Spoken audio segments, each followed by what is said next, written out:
You know that feeling? Yeah. When you love a game, or maybe a movie, right? Just adore it. And then the sequel comes out. And somehow, it's not just good, it actually blows the original away, exceeds every single expectation. Oh, absolutely. That kind of lightning in a bottle sequel. Yeah, like think Alien to Aliens, maybe. Yeah. Or Empire Strikes Back after A New Hope. That kind of jump. Exactly. It's magic for fans when that happens. But, from a creative standpoint, making that jump, it's not just luck. Right, there's a real challenge there. Huge one. You've got this thing people already love, this foundation. But the expectation isn't just give us more of the same, it's elevate it. Keep what works, but push it somewhere new. Precisely. It's this delicate dance, isn't it? Keep the core identity, the charm, but also innovate, push boundaries, maybe even redefine things a bit. It's a massive opportunity, but the pressure is immense too. And today, we are diving deep into a game that is just a perfect example of that. A sequel done incredibly right. Often talked about as even better than the first one. We're talking about Ratchet & Clank. Going Commando. Ah, yes, a true PS2 classic. For anyone maybe needing a refresher, Going Commando came out in 2003, developed by the fantastic team at Insomniac Games. It's the second game in the main Ratchet & Clank series. A real cornerstone for the PlayStation 2. Definitely. And interestingly, in PAL regions, places like Europe and Australia, it was called Ratchet & Clank 2, Locked and Loaded. Locked and loaded. Yeah, that kind of hints at the increased action, maybe? It certainly does. It leans into that weapon focus. So our mission today, for you listening, is to really get into the layers of Going Commando. We're going to unpack the gameplay changes, the surprisingly complex plot, the development story behind it, and of course, how critics reacted. And we're basing this whole deep dive on a really comprehensive Wikipedia article that covers just about everything. That's right. We're aiming to go beyond just listing facts, though. We want to pull out the really key insights, give you a shortcut, maybe, to understanding why this game hit so hard. Why did critics love it? Why did players connect with it so much? What makes it stand out, even today? Yeah, what made it such a defining PS2 title? Exactly. So, as we go through this, think about the choices Insomniac made. The big swings, the small tweaks. How did they all add up? Because Going Commando isn't just a great game, it's honestly a fantastic case study in how to make a sequel truly evolve. Okay, so the first game set a really solid stage. Great mix of platforming, combat, gadgets. How did Going Commando take that core formula and, well, kick it up a notch? Go Commando, as the title suggests. Well, they were smart about it. They didn't throw the baby out with the bathwater, so to speak.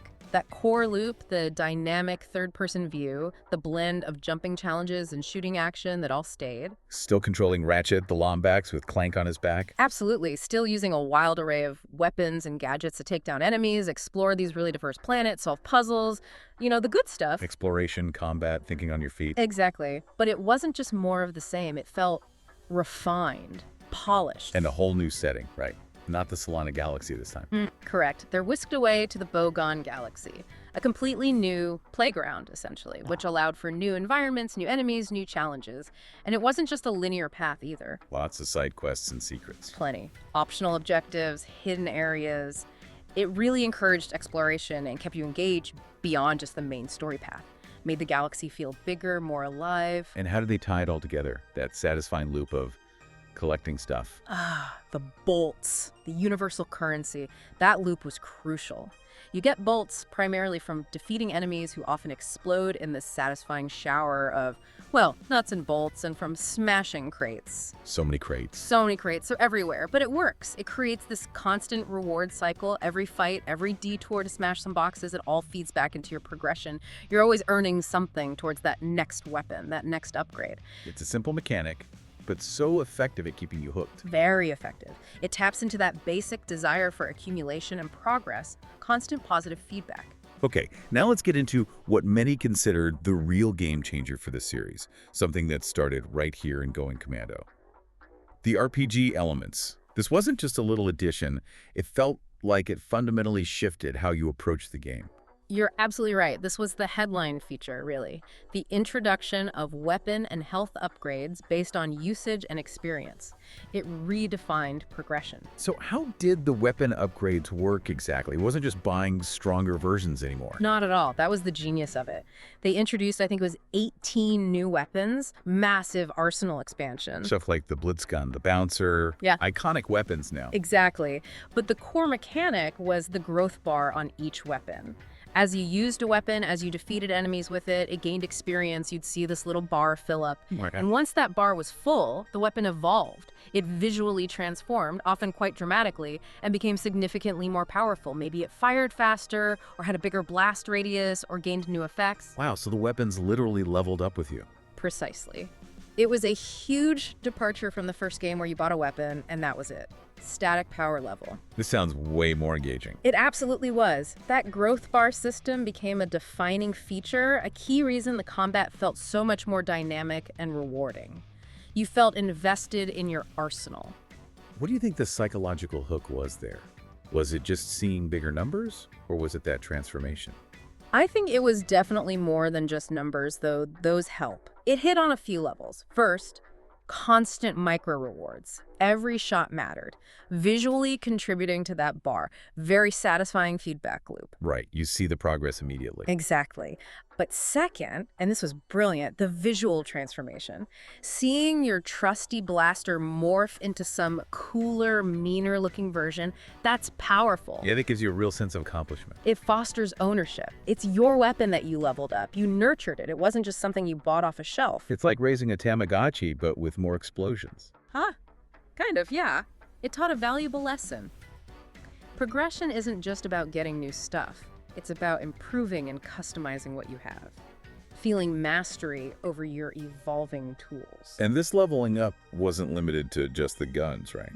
Ratchet himself got tougher too. That's the other side of the RPG coin they introduced. Ratchet gained experience points, nanotech experience they called it, for defeating enemies. Nanotech being his health, essentially. Right. Fill up the experience bar, and Ratchet gained a new nanotech level, which meant more health bubbles, more survivability. You could reach a max of 80 health bubbles this way, I believe. Plus, there were specific nanotech upgrade items hidden throughout the worlds that also gave you a permanent health boost. So you're getting stronger in two ways, simultaneously better weapons, tougher hero. Exactly. It created this constant sense of empowerment. Every fight, every bit of exploration felt meaningful because it directly contributed to making you more capable, more resilient. Kept you pushing forward. Definitely. Rewarded engagement beautifully. And what about defense? Could you upgrade armor? You could. They added armor vendors. You could buy, I think, up to 4 additional levels of armor protection, each with its own distinct look, too. So you could tailor Ratchet's durability, want to tank more damage, invest in armor, prefer dodging, maybe focus elsewhere. More customization, more player choice. Precisely. And alongside the returning gadgets like the Essential Swing Shot, they added new ones specific to the Bogon Galaxy, like the Plasma Coil, I think. Things that opened up exploration or offered new combat options. It sounds like a really layered progression system. Lots to track, lots to work towards. It was, but it felt very natural and rewarding, not overwhelming. Now, you mentioned returning gadgets. Was there anything special for players who had actually played the first game? A little nod to the veterans? Ah, yes, a very cool little bonus. If you had a Ratchet & Clank 1 save file on your PS2 memory card. Which everyone did, obviously. Well, if you did, Going Commando would detect it, and you'd get free access to a selection of the original weapons from the first game, like the Pyrocider, the Blaster. Oh, nice. Bit of nostalgia. Exactly. A really thoughtful touch for loyal fans. But here's the clever part. Those retro weapons, they didn't upgrade. Oh, okay. So they were useful early on, maybe, but didn't benefit from the new system. Precisely. It was a nice nod, but it gently encouraged you to engage with the new weapons, the ones that evolved and got stronger. It balanced that nostalgia with pushing you towards the new mechanics. Smart design. It really sounds like they thought through every aspect of player motivation. They absolutely did. Okay, beyond the core shoot and jump gameplay and the RPG upgrades, you mentioned variety. Going Commando wasn't just one thing, was it? It had these maxi games. That's what Insomniac called them, yeah. Basically fleshed out minigames that offered distinct gameplay styles. They were crucial for breaking up the pacing and keeping things fresh. What kinds were there? There were 4 main types. You had intense arena battles, Pure combat challenges against waves of enemies, testing your skills and arsenal. Really popular. Gladiator style in space. Pretty much. Then you had the spherical world battles, which were wild. Fighting on these tiny planetoids where gravity was all weird. It was really unique visual and mechanical twist, tied into that whole spherical planet tech we'll talk about later. Right, the Little Prince connection. Exactly. Then there were high-speed hover bike races. Very thrilling, very different feel. Added a racing element. Yep. And finally, space combat, piloting Ratchet's ship, engaging in dogfights, sometimes racing through asteroid fields, added a whole other dimension. So combat, weird gravity fights, racing, space shooting.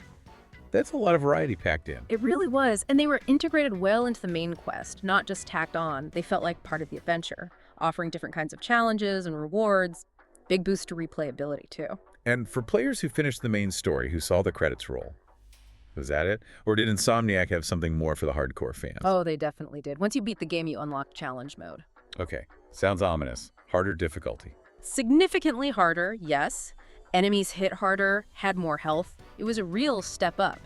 But, and this was key, you got to carry over everything from your first playthrough. All your weapons, Ah. all the upgrades, your health. Everything. So you went into this tougher challenge, feeling like a powerhouse, ready to take it on. It felt great. That avoids the frustration of starting from scratch against tougher enemies. Exactly. And to sweeten the deal, challenge mode unlocked further weapon upgrades, like Megacorp versions and then Ultra versions, pushing them even further. Seriously, so even more leveling. Even more. It gave completionists and skill-focused players a huge incentive to dive back in, master the game, and truly max out their arsenal. It was a brilliant way to extend the game's lifespan and reward dedication. Okay, so the gameplay was massively expanded, refined, packed with variety. Let's talk about the story.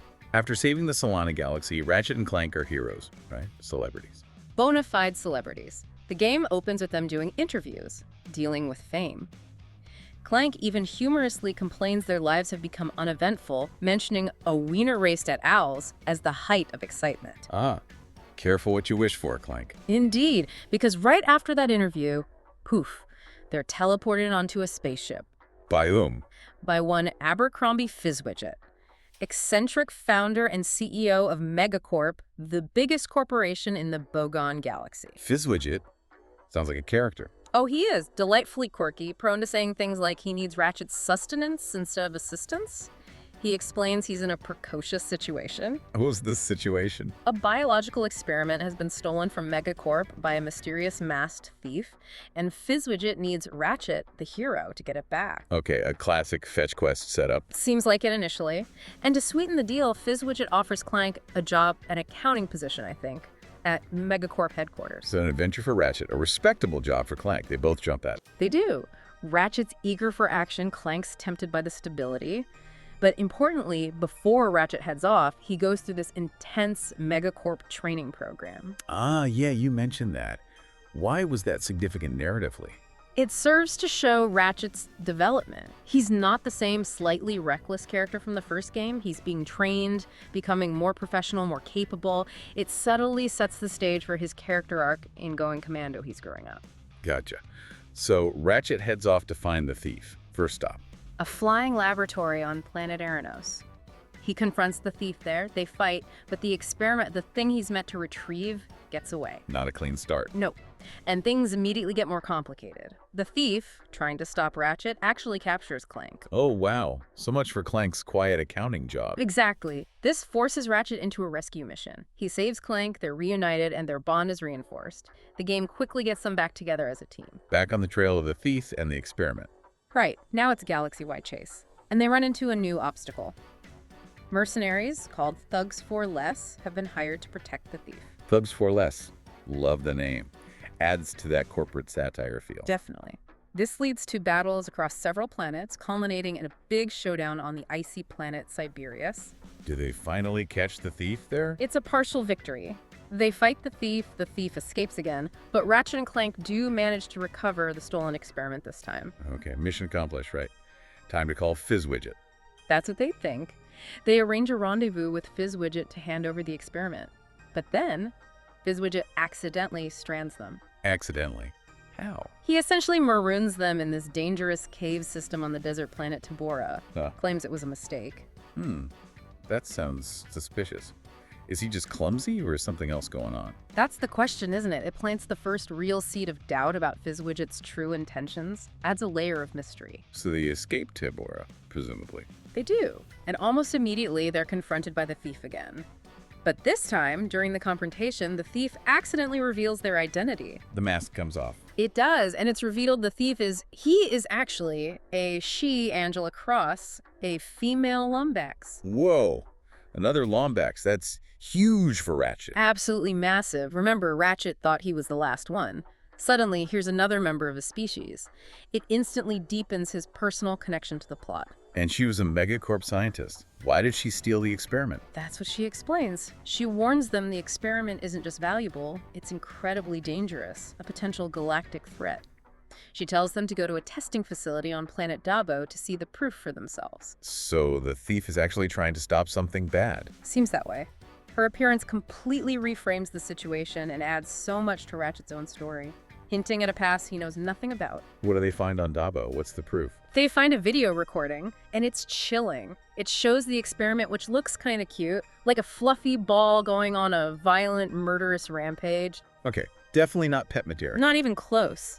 And then Angela contacts them again with even worse news. What now? Megacorp hasn't just lost one dangerous experiment, they've nucleated it. And they're planning to sell these things across the galaxy as the hot new toy. Protopets. Oh. Selling uncontrollable killing machines as pets. Exactly. The narrative shifts dramatically here. It's not about theft anymore. It's a massive corporate conspiracy with potentially world-ending consequences. The stakes just went through the roof. So Ratchet Clank and now Angela, they have to stop Megacorp. Yeah. But they still think Fizzwidget is just unaware, being manipulated. That's their assumption. They try to warn him at this big Protopet promotional event on planet Bolden, but It's a trap. It's a trap. The Thug's 4-less boss reveals he's now working directly for Megacorp. They bought him out. Ratchet and Clank are captured. Things keep getting worse for them. Where do they end up? Back on Aranos, imprisoned on that same flying lab ship from the beginning, but they manage to escape, showing how much more resourceful they've become. They find out she's been captured too, held at the Thug's 4-less headquarters on planet Snivelac, so another rescue mission. There's a game to Angela, take down the Thug boss. This sequence really shows Ratchet stepping up, doesn't it? Absolutely. He's not just reacting anymore, he's actively protecting his friends, taking charge. It really highlights his growth from the first game, less cocky, more genuinely heroic and loyal. A great character arc moment. Okay, the trio's back together. They know the Protopets are dangerous. They know Megacorp is behind it. Time for the final confrontation. Where does it lead? To Megacorp HQ on planet Ytil, and this is where the biggest reveal happens, a final twist. Bigger than Angela being a Lombax. Arguably, yeah, in terms of plot mechanics, they confront Fizzwidget, ready to expose the Protopet danger, only to discover. Don't tell me. Fizzwidget isn't Fizzwidget at all. It's Captain Qwark, in disguise. Qwark, the disgraced hero from the first game. The one and only. And perhaps his most elaborate and inept scheme yet. What was his plan? Why pretend to be Fizzwidget? Classic Qwark ego trip. He'd trapped the real Fizzwidget, stolen his identity, unleashed the Protopets himself. Why? So he could then swoop in, defeat the Protopet menace using a device Angela had created, be hailed as the galaxy's savior again, restore his reputation, and frame Ratchet, Clank, and Angela for the whole mess. That is perfectly ridiculously Qwark. Villainous, incompetent, and totally self-serving. Exactly. It's a brilliant twist, both narratively satisfying and incredibly funny. He's such a great recurring foil. Does his genius plan work? Let me guess. No. Predictably, spectacularly no. The device he tries to use to neutralize the Protopets, it malfunctions badly. Of course it does. It ends up turning the original Protopet, the one Angela first stole, into a gigantic, monstrous version of itself, which promptly eats Qwark. Eaten. Wow. Okay. So how do they actually save the day? It becomes a team effort. While Angela rushes off to rescue the real Fizzwidget, Ratchet takes on the giant Protopet monster. He fights the giant fluff ball of death. He does, and manages to subdue it, actually saving Qwark in the process, ironically. Yeah. Then, with Clank providing the technical brainpower, Angela fixes the malfunctioning device. They use Megacorp's own broadcast network to send out a signal across the entire Bogon Galaxy, neutralizing all the Protopets simultaneously. Peace restored. Collective heroism. Ratchet's muscle, Clank's brains, Angela's science. Nice. A really well-executed climax that brings all the threads together. And is there a final little joke for the road? Maybe involving Qwark's fate? Oh, absolutely. The mid-credit scene. Critics loved the game's humor, calling it gut-wrenchingly funny, and this scene is a prime example. It shows Qwark's punishment. He's now working for Megacorp as a test subject for a device called the Crotchetizer. Crotchetizer, what does that do? Let's just say it involves involuntary, humiliating adjustments to one's trousers. A perfectly absurd and fitting end for Qwark's scheme. Okay, that blend of dark corporate conspiracy and slapstick humor sounds like a real balancing act. But they nailed it. The improved characterization, the sharp writing, it really resonated. Let's shift gears a bit and look behind the curtain. The development of Going Commando. You said it got greenlit really early. Amazingly early, approved for development just 5 months before the first Ratchet Clank even hit shelves. Wow, based on playtester feedback alone. Yeah, the internal reviews and playtests for the original must have been incredibly positive. It shows huge confidence from Sony and Insomniac right out of the gate. So they were already thinking sequel while finishing the first one. Pretty much. They started visual concepts for Going Commando in August 2002, while simultaneously patching and supporting the launch of the first game. That's some serious forward planning and parallel processing. Insomniac's VP of Programming, Brian Hastings, mentioned these big ideas driving the sequel. What were those core pillars? Right. These weren't just features, they were foundational goals. Hastings identified 3. 1, the RPG elements, weapon, and health upgrades. We've covered how huge that was. 2, the introduction of spherical planets, a major technical and design leap. And 3, space combat, adding that whole new dimension to gameplay. So not just incremental improvements, but big, ambitious swings. Exactly. They wanted to create that wow factor, something that made the sequel feel truly distinct and advanced. These big ideas shaped the entire project's scope. Okay, the spherical worlds. Such a unique visual and gameplay idea. Where did that inspiration come from? You mentioned it earlier. It's a fantastic little story. The inspiration came, believe it or not, partly from the cover art of Antoine de Saint-Exupéry's classic novella, The Little Prince. Seriously, the children's book. Seriously. That image of the little prince on his tiny planetoid sparked the idea. It just shows how creativity can come from anywhere, right? Unexpected connections leading to game design innovation. That's amazing. But turning that idea into reality must have been a technical nightmare. Oh, absolutely. Implementing spherical worlds was a massive technical hurdle. You can't just curve the ground. You have to fundamentally change how the game handles gravity, physics, movement, collision, everything. How big a change are we talking? They estimated it required changing around 50,000 lines of the game's core engine code. 50,000 lines. Yeah. Just for the round planets. Yep. Think about it. Down is no longer a constant direction. It always points towards the center of the sphere you're on. That affects how Ratchet moves, how enemies move, how projectiles fly, how the camera works. It's a fundamental rewrite of the game's spatial logic. That really underscores their commitment to that big idea. They didn't shy away from the difficulty. Not at all. It shows real technical ambition and dedication. And they pulled all this off incredibly quickly. Just 10 months for development. Just 10 months, which is astounding for a game of this scale and complexity. And to manage that, the team size essentially doubled. From 40 people to 80 during development. That's right, which raises its own challenges, Yeah. right? How do you onboard 40 new people, get them up to speed, integrate them into the workflow, and maintain a cohesive vision on such a tight deadline? Speaks volumes about Insomniac's leadership and project management. Absolutely. Strong vision, clear communication, efficient processes. They must have had it all working very well. Now, besides the technical stuff, they also made conscious changes to the characters, specifically Ratchet. You mentioned he was seen as a bit abrasive in the first game. Yeah, that was some of the feedback they got. Maybe a bit arrogant, maybe not always the nicest to Clank. And they listened to that. They really did. Ked Price, the producer, explicitly said they worked to make Ratchet less cocky, much more friendly to Clank, and able to handle himself better in stressful situations without being impetuous.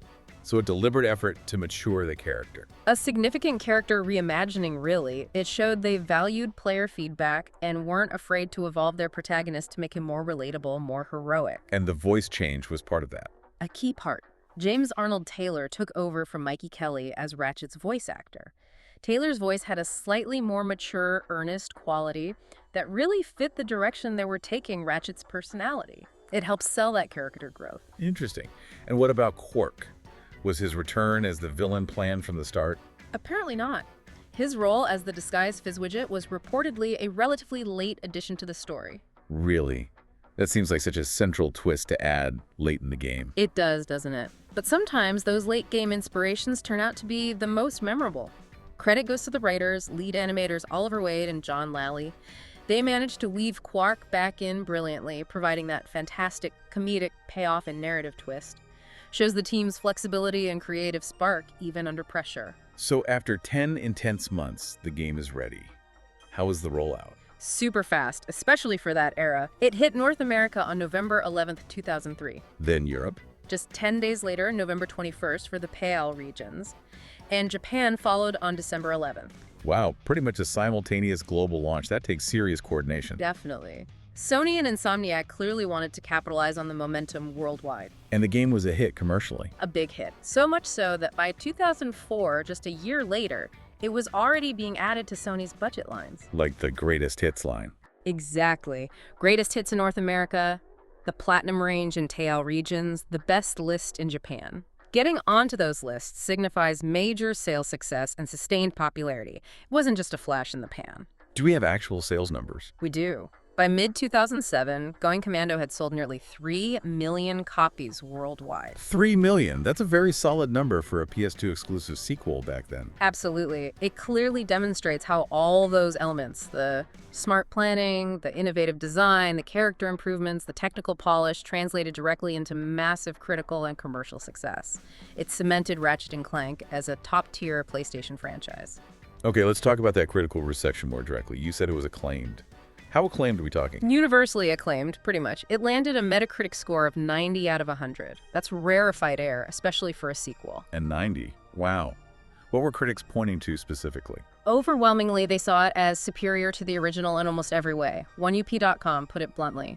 Everything that Ratchet & Clank did, Going Commando does better. And the tweaks and additions just push it further over the top. Yeah, you mentioned that quote. Powerful stuff. Game Informer called it the best and most compelling content Insomniac has put out to date. There was real consensus that Insomniac had knocked it out of the park. What about specific gameplay elements? The combat and racing must have gotten praise. Huge praise. Andrew Reiner at Game Informer singled out the arena combat and racing levels.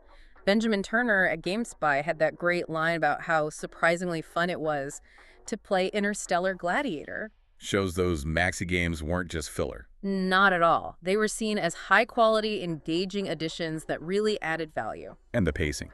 Did it grab players faster than the first game? That was another key improvement noted by critics. GamePro observed that while the first game maybe took until halfway through to really hit its stride, Going Commando felt compelling almost immediately, like by the end of the second level. That's a big difference in player engagement early on. Hooks you faster. Exactly. Better onboarding, more immediate rewards, kept players invested right from the start. And the story. The humor landed. Oh, yeah. GameSpot praised its great sense of humor, carrying over the wit from the first game. GameZone went further, calling the cutscenes gut-wrenchingly funny sequences. The narrative was definitely seen as a major strength. Balancing that humor with the darker plot points clearly worked. It did. And finally, the visuals and sound. How did it look and feel? Critics raved about the graphics. It was considered a technical showcase for the PS2. OneUP and Game Informer specifically praised Ratchet's updated character model. Game Informer said, the graphical details will leave you speechless. High praise indeed. GameSpy called it easily the most graphically impressive platformer on the market at the time. GameSpot loved the weapon graphics and sound effects, and GameZone gave top mark to the overall sound design, music, effects, dialogue. It was a feast for the eyes and ears. So stellar reviews across the board. Mm-hmm. But no game is perfect, Trey. Were there any criticisms, points of contention? There were a few, yeah. The most commonly cited one was the difficulty. Right. Some found it too hard compared to the first game. Some did, yes. OneUP.com mentioned that, particularly towards the end, the game could throw relentless waves of tough enemies at you, really testing your ammo reserves and skills. Could feel like a grind for some? But you mentioned earlier that not everyone saw that as bad. Exactly. This is where reviewer subjectivity really comes into play. GameSpy, for instance, actually liked the increased difficulty. They argued it made Going Commando more interesting than the original, forcing more strategic play. So what one saw as potentially frustrating, another saw as engaging depth. Shows how difficulty balance is always tricky. What about other minor issues? Any specific features called out? A couple of the minigames get some flack from certain reviewers. Game Informer, for example, felt the space combat sections were poorly done. Okay, not as polished as the rest. Perhaps. And GameSpy described the levels where you control Giant Clank as brainless and boring. Huh. Okay, so maybe not every single minigame landed perfectly for everyone. Right, it provides a more nuanced picture. Even in a masterpiece, there might be small elements that don't quite hit the mark for some players, but these were definitely minority opinions in a sea of praise. And the game's reputation has held up over time. Yeah. It's still considered a classic. Undeniably. Years later, in 2007, IGN placed it 11th on their list of the top 25 PS2 games of all time. That's enduring acclaim. And back at launch, IGN gave it their Game of the Month award for November 2003. Significantly, they shared it with Final Fantasy X2, the first time IGN had ever given a dual award. Shows how highly they rated it. Is there one quote that really sums up why it was seen as such a leap forward? Douglas C. Perry, also from IGN, probably nailed it. He wrote, "Throughout its core fabric, Going Commando is improved in every way." Improved in every way. That says it all, doesn't it? It really does. It wasn't just one or two things, it was a comprehensive enhancement across the board. And the industry itself recognized this excellence. Awards. Nominations. Oh, definitely. It got a slew of nominations at the 7th Annual Interactive Achievement Awards, which are now the DICE Awards. Nominated for overall Game of the Year, Console Game of the Year, Console Platform Action Adventure Game of the Year. The big ones. Yep. And also nominations for Outstanding Achievement in Animation, Art Direction, Character or Story Development, and Visual Engineering. Wow. That covers pretty much every aspect of development. Art, story, tech. Exactly. It shows the breadth of its impact and quality. It wasn't just a fun game. It was recognized by peers as a pinnacle of game development craft at the time. So wrapping this up, we've journeyed through Ratchet & Clank, Going Commando. It really does stand out, not just as a sequel, but as a masterclass in how to evolve a franchise. Taking that solid foundation from the first game and just building on it relentlessly with innovative gameplay like the RPG upgrades that surprisingly deep and funny story, and pushing the PS2 hardware hard. Absolutely. And I think for you listening, the key things to take away are the impact of those RPG mechanics, how they changed player investment. The courage, really, to significantly alter your main character's personality based on feedback, and the sheer technical ambition chasing those big ideas like spherical worlds, even when it was incredibly difficult. Yeah. Looking at the big picture, Going Commando is proof that commitment to improvement, listening to your audience, and being willing to take bold, creative risks can turn a good series into something truly special, something iconic. It set a benchmark. It really makes you think, doesn't it? Yeah. Seeing how Going Commando succeeded, how it took something good and made it great. It does. And maybe the final thought for you to ponder is this. Beyond just video games, what lessons can we take from Going Commando's success story? That commitment to addressing feedback, that big ideas philosophy, that relentless drive for improvement in every area. How could you apply those principles to your own work, your own projects, your own learning? How do you make sure your next step isn't just more of the same, but a true evolution, something to chew on?